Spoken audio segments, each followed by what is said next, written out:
Amém, irmãos? Muito bem, eu quero convidar os irmãos a fazermos a leitura em Isaías capítulo 6, versos 1 a 8. Lemos na Nova Versão Internacional. Isaías 6, de 1 a 8.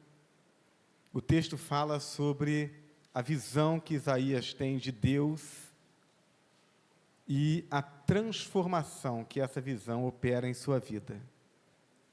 Eu quero pensar com os irmãos nessa noite sobre o tema atendendo ao chamado de Deus.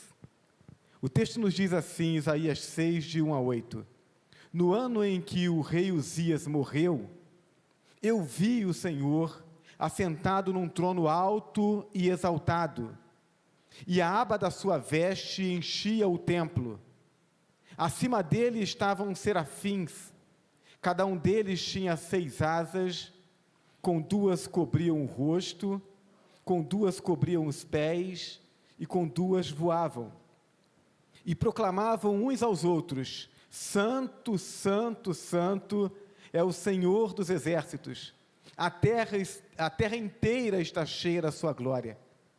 Ao som das suas vozes, os batentes das portas tremeram, e o templo ficou cheio de fumaça.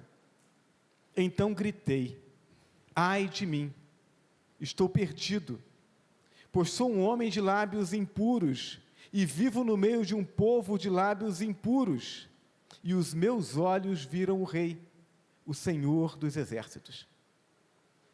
Então um dos serafins voou até mim, trazendo uma brasa viva, que havia tirado do altar com uma tenaz. Com ela tocou a minha boca e disse: veja, isto tocou os seus lábios, por isso a sua culpa será removida, e o seu pecado será perdoado. Então ouvi a voz do Senhor, conclamando: quem enviarei? Quem irá por nós?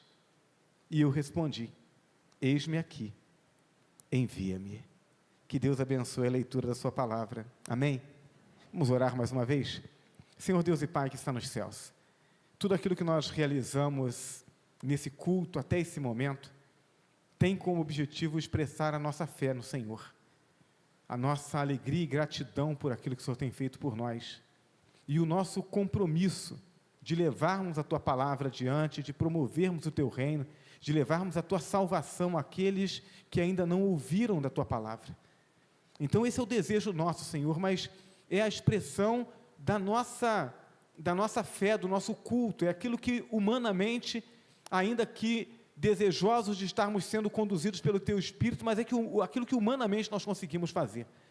Mas nós entendemos que a vida cristã, ela é mais do que aquilo que nós conseguimos fazer humanamente. A vida cristã, ela é vivida pela fé no Senhor, ela é vivida no poder do Senhor.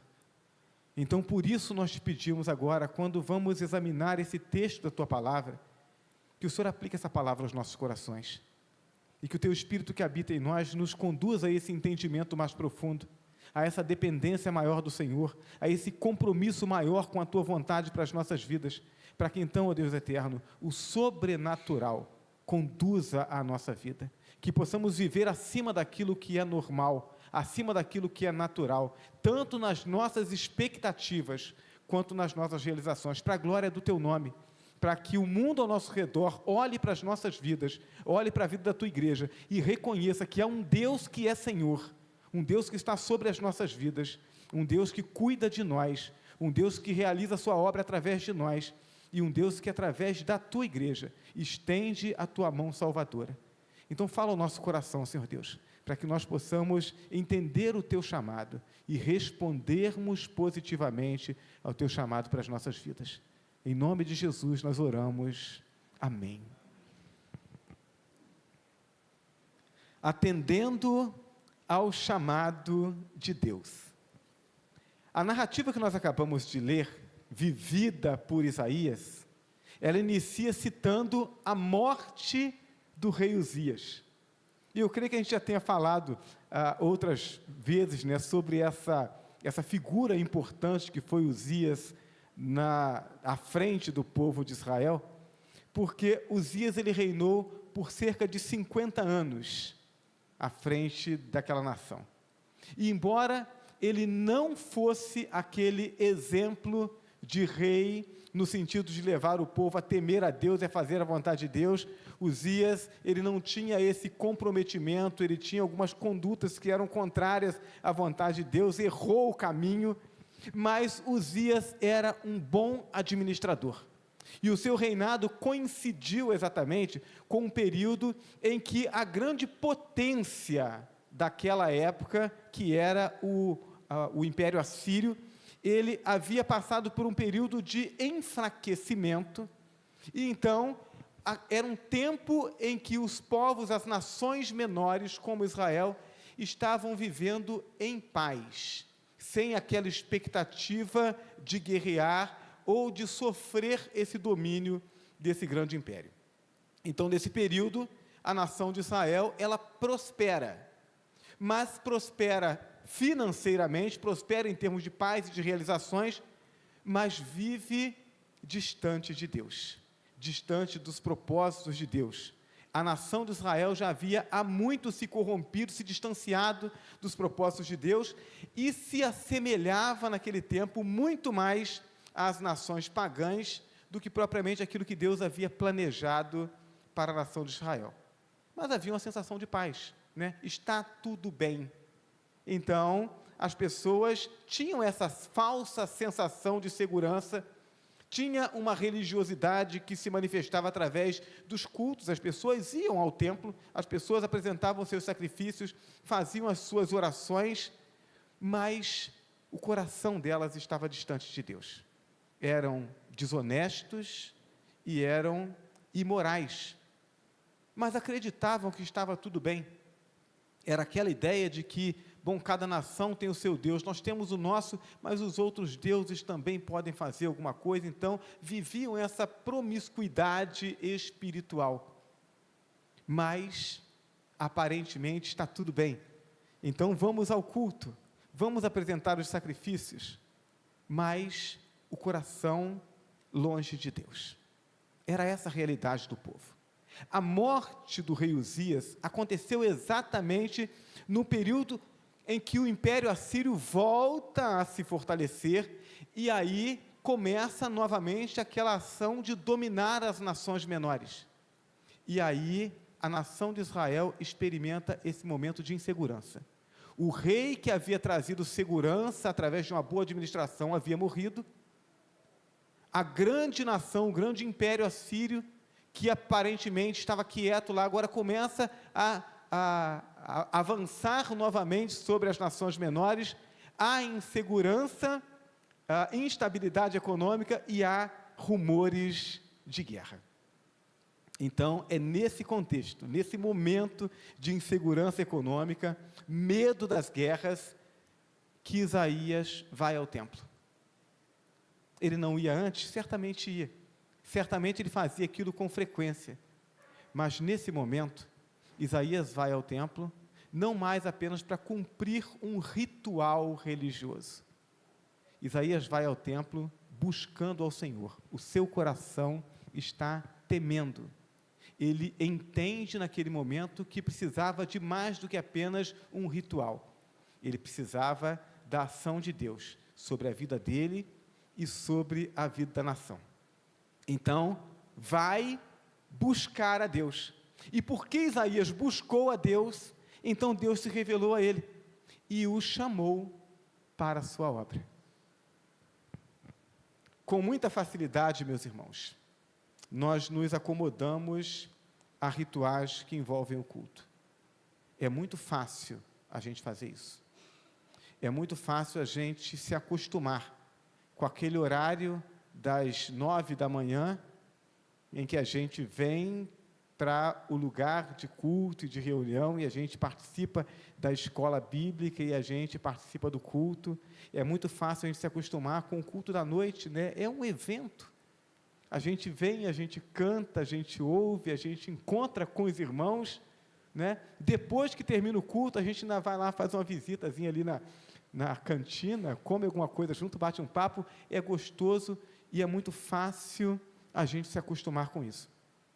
Então, alguns crentes mais disciplinados até assumem alguns compromissos, alguns cargos na igreja, desenvolvem algumas tarefas, mas a verdade é que a gente corre o risco de fazermos isso estando espiritualmente relaxados, sem darmos atenção à nossa vida devocional, acomodados aos pecados, pecados de comissão, aqueles que a gente pratica mesmo, né? Aquele pecado de estimação, que a gente está acostumado a fazer, a gente sabe que é pecado, mas a gente abandona os outros, ou luta contra os outros, mas aquele a gente mantém.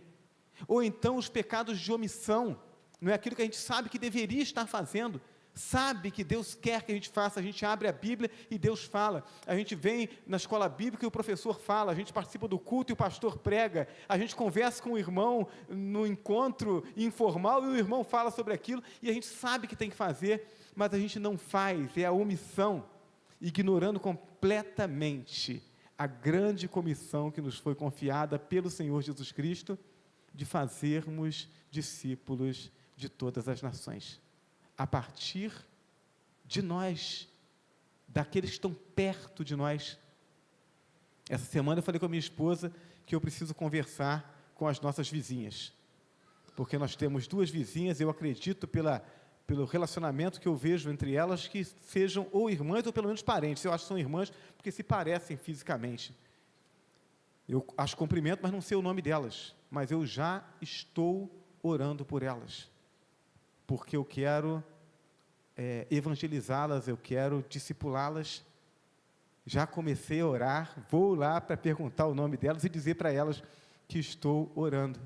Precisamos fazer isso, precisamos tomar essa iniciativa, não é uma coisa que a gente fica esperando acontecer, a gente tem que ter intencionalidade, a gente precisa estar comprometido com essa grande comissão que nos foi confiada. Deus nos chama a sairmos da inércia e investirmos no seu reino. É preciso atender ao chamado de Deus. A que Deus nos chama nessa noite? A que Deus chama você nessa noite? Deus nos chama, em primeiro lugar, à adoração. Versos 1 a 4. No ano em que o rei Uzias morreu, eu vi o Senhor assentado num trono alto e exaltado, e a aba da sua veste enchia o templo. Acima dele estavam serafins, cada um deles tinha 6 asas, com 2 cobriam o rosto, com 2 cobriam os pés, e com 2 voavam. E proclamavam uns aos outros: Santo, Santo, Santo é o Senhor dos exércitos, a terra está cheia da sua glória. Ao som das suas vozes, os batentes das portas tremeram, e o templo ficou cheio de fumaça. A visão de Isaías é cheia de significados e de ensinos acerca da adoração. Adoração que é mais do que apenas estar presente num ajuntamento solene e de estar cantando músicas de adoração a Deus. A visão de Deus assentado no trono é a primeira parte, né, dessa visão de Isaías. Ele vai ao templo, e ali no templo, nessa busca por Deus, ele tem uma visão de Deus. Quem está sentado nesse trono? Quem está sentado nesse trono é aquele que vem em busca de cada um de nós, é aquele que vem nos salvar. O Senhor Jesus Cristo é o Rei dos Reis, o Senhor dos Senhores. É Jesus quem está sentado nesse trono. Isaías está no templo, mas o Senhor está em um alto e sublime trono. O que Isaías vê não é a visão do espaço do templo, ele tem a visão de Deus, do Deus que nos busca, do Deus a quem ele busca naquele momento, no sentido de ser socorrido e de encontrar segurança. O templo cumpre uma função didática e estratégica para o fortalecimento da igreja e para a expansão do reino. Então, termos um templo hoje é algo importante, nos ajuda, nós nos reunimos aqui nos fortalecemos. Mas a adoração que se aprende aqui no templo, ela precisa ser praticada em todos os momentos. A gente adora a Deus aqui, reunidos como igreja, mas quando o culto termina e nós saímos por aquela porta e nós vamos para a nossa casa, vamos para o nosso trabalho, vamos para a nossa escola, A adoração, ela precisa ter continuidade. A adoração precisa me seguir quando eu entro para o meu quarto e fecho a porta e fico sozinho, quando eu abro a minha tela do computador. A adoração precisa continuar quando eu escolho qual é o programa de televisão que eu vou assistir. A adoração precisa continuar quando eu encontro com os meus colegas, independentemente de ser no trabalho, na escola ou no bairro, e eu vou conversar com eles, e a conversa, o conteúdo da conversa, precisa ter a ver com a minha adoração. É essa escolha. Isaías diz, olha, eu vi o Senhor assentado. O Senhor que está sempre diante de nós, o Senhor que está sempre à nossa volta, o Senhor que está com seus olhos sempre em nós, o Senhor que espera que em todos os momentos da nossa vida, e não apenas no ajuntamento solene, Ele seja adorado. Na sua visão, Isaías também vê os serafins, anjos com 6 asas, e eu fico imaginando que visão extraordinária. Eu não sei se ele ficou entusiasmado ou apavorado, né? Mas ali estavam os serafins, com 2 asas cobriam o rosto, pois Deus é todo-poderoso e não pode ser visto em toda a sua glória, o Deus que é maior que tudo e todos. Esse entendimento, quando Isaías vê aqueles anjos cobrindo os seus rostos enquanto adoram a Deus, é a mensagem de um Deus santo, de um Deus todo-poderoso, um Deus que nos convida a estarmos na presença dEle, mas que é o Deus todo-poderoso, o Deus que a gente ouve o convite dEle de nos abraçar, de nos receber como filho, e nós vamos alegremente, mas com essa compreensão de estarmos diante dEle com temor e tremor, porque Ele é Deus, o Deus todo-poderoso. Então, com 2 asas cobriam o rosto, com 2 cobriam os pés, pois os pés simbolizam o nosso caminhar, a nossa conduta, que precisa ser santificada para caminharmos na presença de Deus. Deus nos convida para que nós possamos ir até Ele do jeito que estivermos. Deus não espera que você santifique a sua vida para buscá-lo, mas uma vez buscando e sendo recebido por Ele, Deus espera que você santifique a sua vida. Sejam santos, porque eu sou santo, é a ordem de Deus. Então Deus nos recebe como nós estamos, mas Ele quer que nós sejamos transformados, que sejamos santificados, que mudemos a nossa conduta. E enquanto aqueles anjos cobrem seus rostos e cobrem seus pés, eles apresentam sacrifício de louvor. Cantam, santo, santo, santo, é o Senhor dos exércitos, toda a terra está cheia da sua glória. Esse é o fruto dos lábios que confessam o nome do Senhor. É isso que a Bíblia diz que precisamos apresentar. Sacrifício que é o fruto dos lábios que confessam o nome do Senhor. O testemunho daquilo que Deus é e daquilo que Deus tem feito em nossas vidas, daquilo que Deus quer fazer na vida das pessoas. Nós precisamos declarar isso, porque ninguém mais, além dos crentes em Jesus Cristo, tem autoridade e experiência para dizer isso. Ninguém pode dizer com propriedade a respeito dos atributos de Deus, se não conhecer Deus e se não viver com Deus. Talvez seja por isso que a igreja dos nossos dias tenha tanta dificuldade de testemunhar de quem Deus é e do que Deus quer fazer, porque talvez não estejamos vivendo tão próximos a Deus, a ponto de conhecê-lo e poder contar para os outros a respeito dele. Deus nos chama a essa intimidade, para que Ele nos transforme e nós tenhamos o que falar dele. Como é que está a sua vida devocional? Como é que está a sua intimidade com Deus? Você tem cultivado realmente isso? Você tem se permitido meditar nas coisas de Deus? Visualizar aquilo que Deus está fazendo, aquilo que Deus quer fazer na sua vida? Permitir-se sonhar essa caminhada com Deus? Olhar para a palavra dEle e ver a palavra dEle como algo que precisa se cumprir na sua vida? Porque é isso que nos leva para perto de Deus, é isso que nos faz experimentar Deus e que nos preenche a ponto de termos o que falar de Deus. A outra parte da visão de Isaías fala que uma nuvem, a nuvem de Deus, preenche o templo. O templo ficou cheio de fumaça. Deus manifesta a sua glória onde o adorador estiver. Não importa se está no templo ou se está em qualquer outro lugar. Quando nós pensamos nessa figura, dessa nuvem de Deus, nós vamos nos lembrar o que a Bíblia nos descreve sobre isso. A nuvem é a mesma que acompanhou o povo no deserto, protegendo-os durante o calor do dia. É a mesma nuvem que descia no monte e também na tenda, quando Moisés estava lá. E Moisés ia conversar com Deus, e a Bíblia diz que a nuvem de Deus descia sobre a tenda. O povo sabia que Deus estava em intimidade com Moisés. Foi a mesma nuvem que envolveu Jesus e os discípulos lá no Monte da Transfiguração. E agora essa nuvem preenche o templo onde Isaías está. Deus não nos chama para rituais vazios, nem para uma vida comum. Deus nos chama para uma intimidade com Ele. Deus quer preencher o lugar onde você está, mas você precisa desejar estar com Deus. Deus não chamou você para uma vida comum. Deus chamou você para viver uma vida de adorador. A adoração não é só aqui, meu irmão, minha irmã.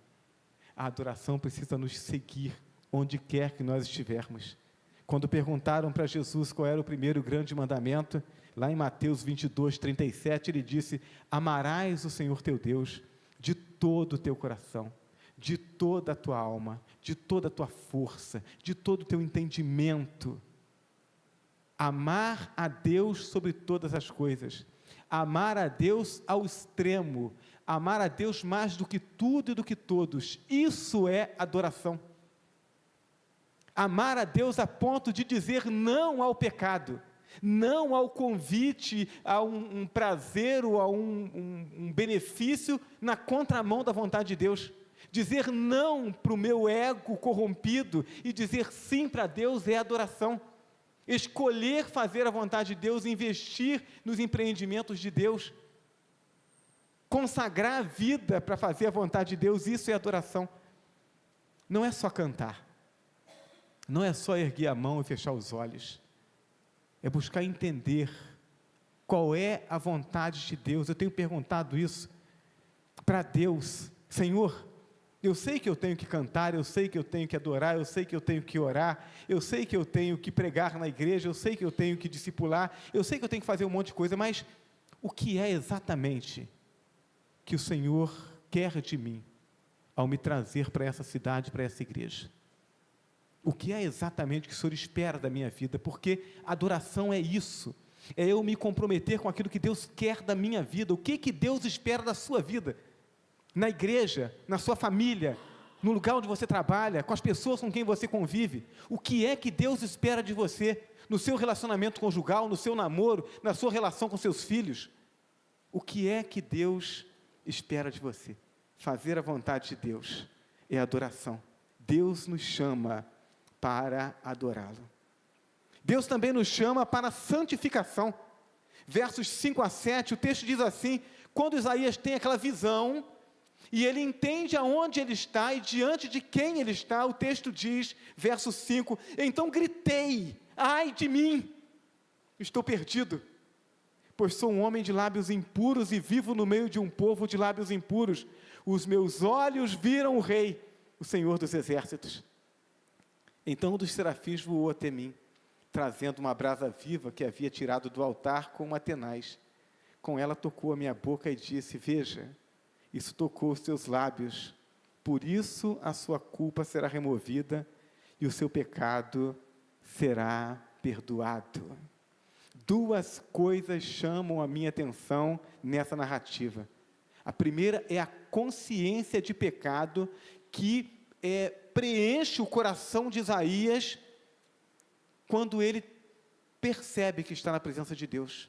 A consciência do pecado sem a qual não há transformação. Meu irmão, minha irmã, nós não seremos transformados, a nossa vida não será modificada, a menos que nós consigamos olhar para a nossa vida e enxergar o pecado que há nela. Então, essa coisa de eu olhar para os outros e ver pecado em todo mundo e me achar bom, isso é um mau sinal, isso é um sintoma ruim. A Bíblia diz que eu preciso olhar para mim, e eu preciso, diante da visão de Deus, da santidade de Deus, eu preciso identificar aquilo que está errado em mim, e isso precisa doer em mim. Isaías olha e ele diz: eu vou morrer, porque eu sou pecador e eu estou diante do Deus Santo. Não, nós não vamos morrer, porque se você entregou sua vida a Jesus, você foi transformado. Mas eu preciso a cada dia enxergar o meu pecado, esse pecado precisa doer em mim, eu preciso entender que esse meu pecado está incomodando a Deus, e isso precisa me incomodar. Então essa é a primeira coisa que me chama a atenção nessa narrativa. A segunda é exatamente a iniciativa de Deus em purificá-lo. No momento em que Isaías se conscientiza do seu pecado, ele toma essa consciência, Deus é santo e eu sou pecador. Deus está certo e eu estou errado. Essa atitude é suficiente para que Deus vá até ele e o purifique. Santificação é a caminhada rumo ao caráter de Cristo, pois Deus nos alcançou e nos salvou a fim de nos tornarmos semelhantes a Jesus. É esse o plano que Deus tem para a sua vida, que você seja aperfeiçoado na direção do caráter de Cristo. Santidade tem passagem obrigatória pelo arrependimento. O que acontece quando nós olhamos a nossa vida à luz da santidade de Deus. Quando eu consigo entender a santidade de Deus, isso produz arrependimento. Se o meu pecado não me dói, eu ainda não consegui entender quem Deus é. Se o meu pecado não me incomoda, eu ainda não consegui entender a santidade de Deus. Eu estou me achando bom demais. Eu preciso enxergar o meu pecado. Ele precisa doer em mim, para que eu possa buscar o arrependimento. É preciso enxergar a impureza que há em nós, e é preciso crer que essa impureza entristece a Deus e nos separa de Deus, desse Deus que veio a nós, que deu a vida por nós. Santidade também tem passagem pela cruz, onde os nossos pecados foram cravados juntamente com o nosso Senhor, de modo a que, entendendo isso, abracemos a sua salvação. O Deus que vem a nós é o Deus que nos propõe salvação. Do momento em que eu entendo que eu sou pecador, não há outro caminho senão o render-me a Cristo e abraçar o plano salvador, a única possibilidade de eu ser novamente unido a Deus. Não há outra coisa a ser feita, não há uma oferenda, não há um sacrifício, não há uma oferta que dê, não há uma obra que seja feita. A única obra é a obra de Cristo na cruz, e a única esperança do pecador é de aceitar Jesus como seu único e suficiente Salvador. É retornarmos ao pé da cruz, a fim de, tendo sido alcançado, mediante a fé em Jesus Cristo, para o perdão dos nossos pecados, transformação, adoção como filhos de Deus, retornarmos àquele lugar cada vez que nós tropeçamos, cada vez que erramos, para dizermos: Senhor, o Senhor está certo, e eu estou errado, e eu quero ajustar a minha vida, e eu quero a ajuda do Senhor para isso. Se fazemos assim, então temos a redenção em Cristo Jesus, e temos o nosso pecado perdoado a cada vez que tropeçamos. É isso que o evangelista João nos escreve lá em 1 João, capítulo 1, verso 9. Ele diz: se confessarmos nossos pecados, Ele é fiel e justo para nos perdoar os pecados e nos purificar de toda a injustiça. Você creu em Jesus Cristo? Então você está salvo. Você ficou perfeito? Claro que não. Você vai tropeçar, mas cada vez que a gente tropeça, eu tenho dito isso, nós crentes em Jesus Cristo, não deixamos de ser pecadores, mas nós somos pecadores inconformados com o nosso pecado. Nós somos pecadores que não admitimos mais viver no pecado. E nós lutamos contra ele para a glória de Deus, para alegrar o coração do Deus que nos alcançou, que nos transformou. Lutamos contra o pecado para expressarmos nossa gratidão a Deus por aquilo que Ele fez por nós. E cada vez que nós tropeçamos, nós nos entristecemos. E nós colocamos essa tristeza diante de Deus e dizemos: Senhor, perdoa, porque não é isso que a gente quer fazer. Não é esse o desejo do nosso coração, nós queremos servir ao Senhor. O Senhor está certo, nós estamos errados. Ajuda-nos a vivermos uma vida santa. E então nos colocamos de pé, porque o justo cairá 7 vezes, mas 7 vezes se levantará. Porque o nosso lugar não é mais no chão, o nosso lugar não é mais junto do pecado, o nosso pecado é na presença de Deus, caminhando com Deus, buscando a santidade a cada dia diante de Deus. É a isso que somos chamados. O seu caráter, a sua dedicação à obra de Deus, a sua disciplina de oração, a sua comunhão com Deus, o seu amor e a sua entrega pela igreja e pelos irmãos, o seu desprendimento material, a sua compaixão pelos perdidos. Quando você olha para cada uma dessas áreas, você pode dizer que você já está igual a Jesus? Se a resposta é não, eu espero que seja, porque se você disser que está, então a sua visão espiritual está muito comprometida. Mas se você olha e você diz, não, eu estou longe ainda daquilo que Deus espera de mim, daquilo que é o caráter de Cristo, isso revela a necessidade de continuar caminhando nesse processo de santificação, continuar crescendo, se disciplinando e se dedicando para que a cada dia você seja melhor para a glória de Deus, porque qualquer atitude diferente disso é acomodação ao pecado, pecado de omissão e de acomodação. Então não queremos viver essa acomodação, né? Vida cristã é igual água, se ficar parado dá dengue. Então a gente precisa estar em movimento de crescimento. Todos os dias eu posso melhorar em alguma coisa. Todos os dias eu posso crescer um pouco mais em alguma coisa. E eu preciso me colocar diante de Deus. Tem dias que eu vou acordar muito motivado com essa busca pela santificação. Tem dia que eu vou acordar desanimado até para ler a Bíblia, mas eu não vivo pelo que eu sinto. Eu vivo pelo que eu sei, por aquilo que Deus me revelou. E eu sei que com vontade ou sem vontade eu preciso ler a palavra de Deus e meditar nela.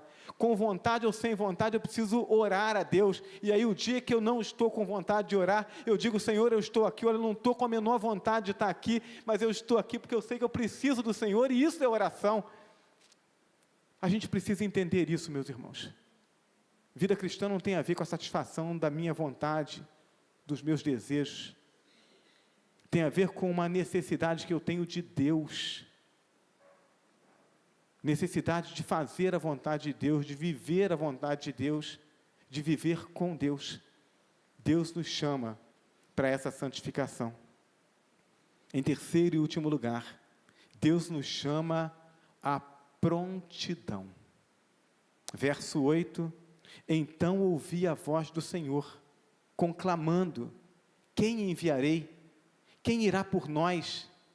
E eu respondi, eis-me aqui, envia-me. Depois de Isaías contemplar a face de Deus, a santidade de Deus, depois de ele passar por aquele momento em que ele entende que é pecador, e que ele é purificado por Deus, é transformado por Deus, agora ele é comissionado. A verdade é que Deus poderia fazer a obra dele sozinho.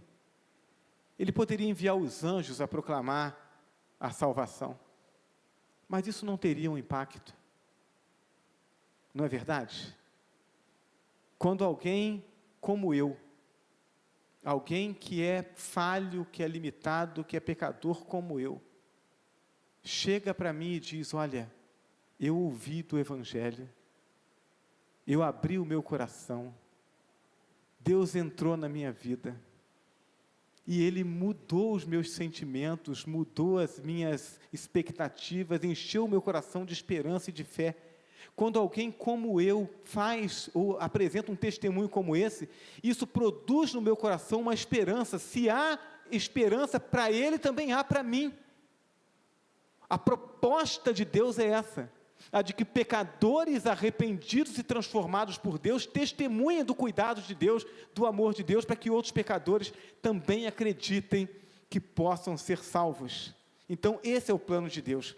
Somente um verdadeiro crente pode proclamar as boas novas e chamar pessoas para o arrependimento. A grande comissão foi entregue à igreja, não apenas aos apóstolos. A grande comissão foi entregue a cada um de nós.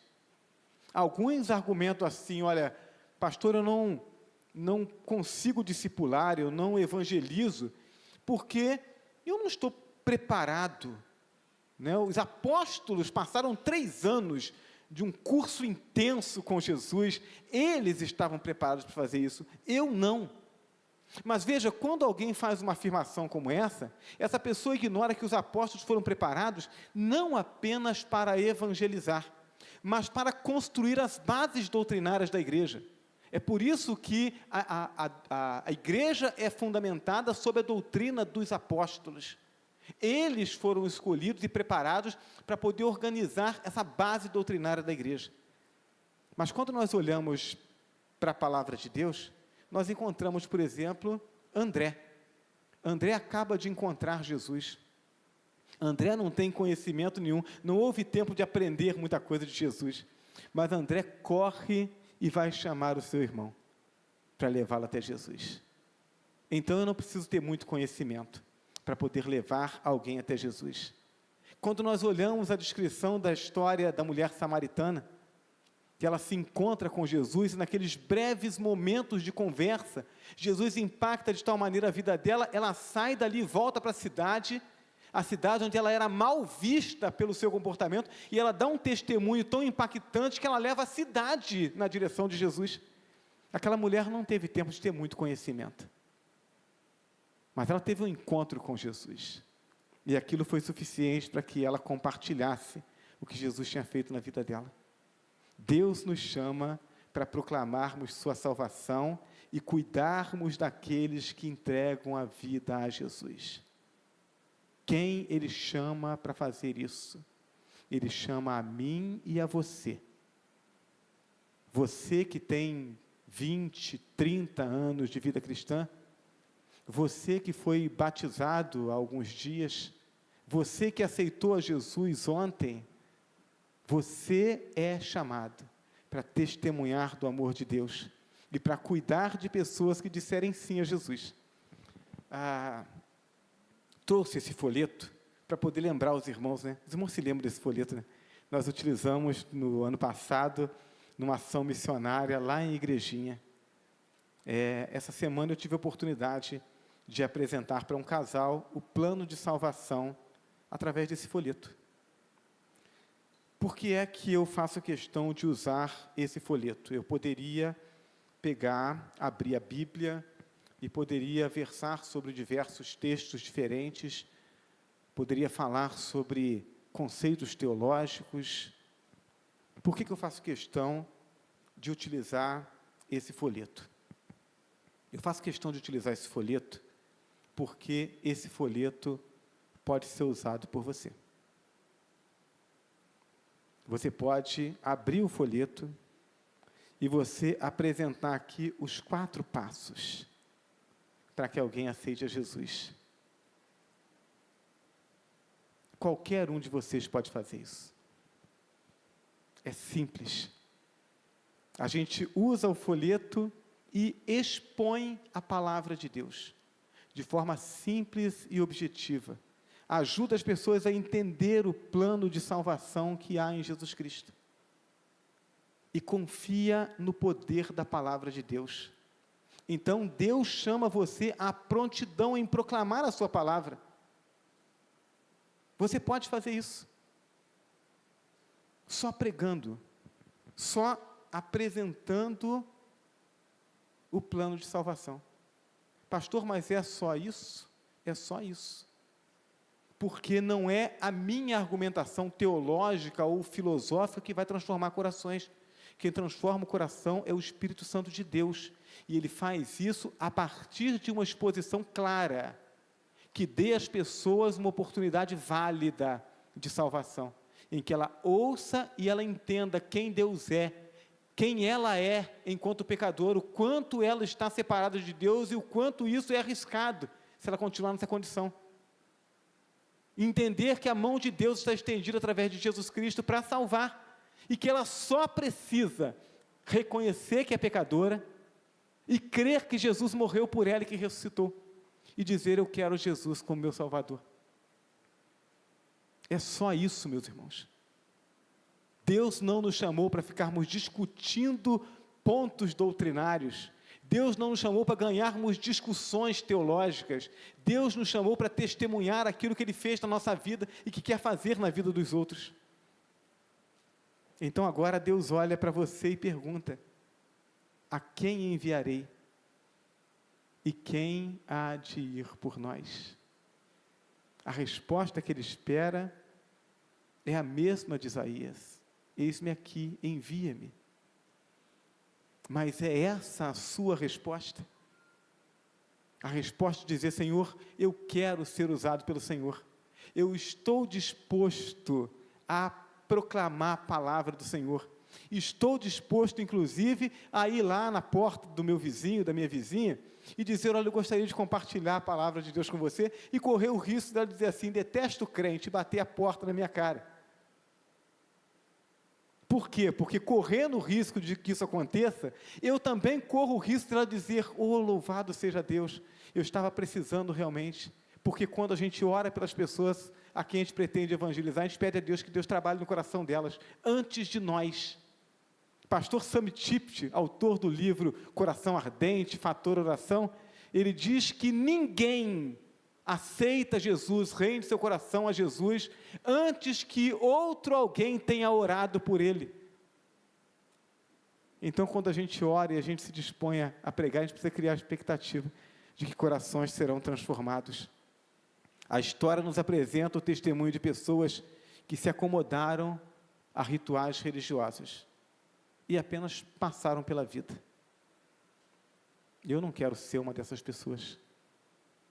Eu quero viver mais do que isso. E a história também nos dá conta daqueles que decidiram caminhar com Deus, que viveram de forma transbordante, que marcaram a vida de tantos outros pelo seu testemunho e pela sua dedicação.